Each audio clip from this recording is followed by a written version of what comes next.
హల్లెలూయా. దేవునికి స్తోత్రం. మీరు దేవుని వాక్యం రోమా 4వ అధ్యాయమును ధ్యానించుకుందాం. హల్లెలూయా.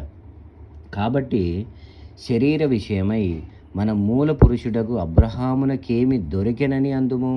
అబ్రహాము క్రియల మూలముగా నీతిమంతుడని తీర్చబడిన ఎడల అతనికి అతిశయ కారణము కలుగును గాని అది దేవుని ఎదుట కలుగదు. లేఖనమేమి చెప్పుచున్నది? అబ్రహాము దేవుని నమ్మెను, అది అతనికి నీతిగా ఎంచబడెను.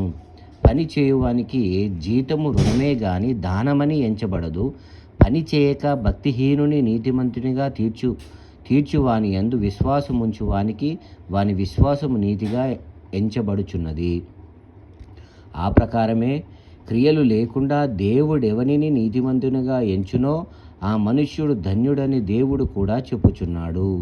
ఏలయనగా తన అతిక్రమములకు పరిహారము నొందినవాడు, తన పాపములకు ప్రాయశ్చితము నొందినవాడు ధన్యుడు. ప్రభువు చేత నిర్దోషి అని ఎంచబడినవాడు ధన్యుడు. ఈ ధన్యవచనము సున్నతి గల వారిని గూర్చి చెప్పబడినదా? సున్నతి లేని వాని గూర్చి కూడా చెప్పబడినదా? అబ్రహాము యొక్క విశ్వాసము అతనికి నీతి అని ఎంచబడినను చున్నాము కదా. మంచిది. అది ఏ స్థితి యందు ఎంచబడెను? అది ఏ స్థితి యందు ఎంచబడెను? సున్నతి కలిగి ఉండినప్పుడా, సున్నతి లేనప్పుడా? సున్నతి కలిగి ఉండినప్పుడు కాదు, సున్నతి లేనప్పుడే. మరియు సున్నతి లేని వారైనను నమ్మిన వారందరికీ అతడు తండ్రి అగుట వలన వారికి నీతి ఆరోపించుటకై అతడు సున్నతి పొందక మునుపు తనకు కలిగిన విశ్వాసం వలననైనా నీతికి ముద్రగా సున్నతి అను గురుతు పొందెను. మరియు సున్నతి గల వారికి తండ్రి అగుటకు ఆయన సున్నతి మాత్రము పొందినవారు కాక, మన తండ్రి అయిన అబ్రహాము సున్నతి పొందక మునుపు అతనికి కలిగిన విశ్వాసము యొక్క అడుగు జాడలను బట్టి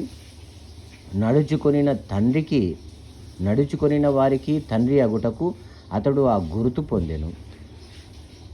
అతడు లోకమునకు అగుడనను వాగ్దానము అబ్రహాముకైనను అతని సంతానమునకైనను ధర్మశాస్త్ర మూలముగా కలుగలేదు గాని విశ్వాసము వలనైన నీతి మూలముగానే కలిగెను.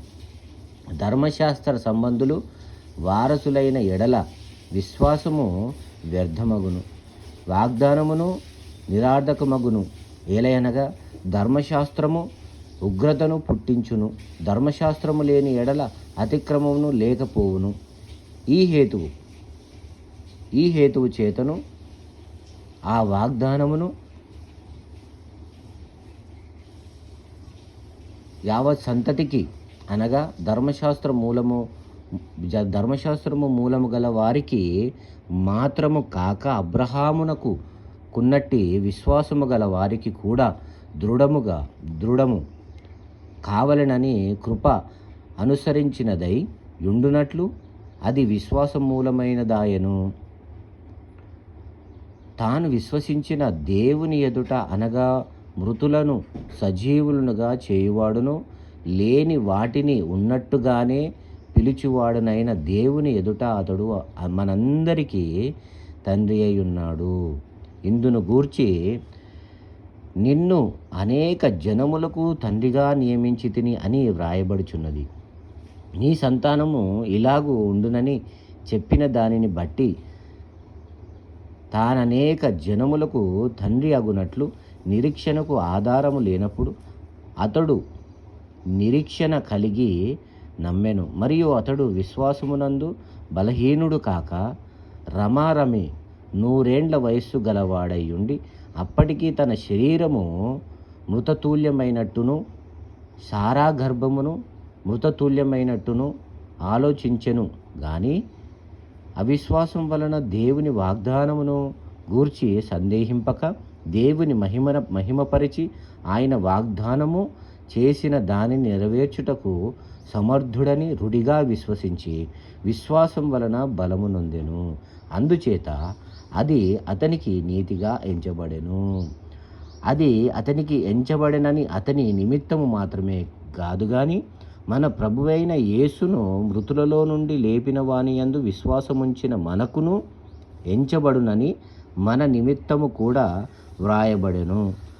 ఆయన మన అపరాధముల నిమిత్తము అప్పగింపబడి మనము నీతిమంతులుగా తీర్చబడుటకై లేపబడెను. హల్లెలూయా. విన్నవారిని వారి కుటుంబాన్ని దేవుడు దీవించునుగాక. ఆమెన్.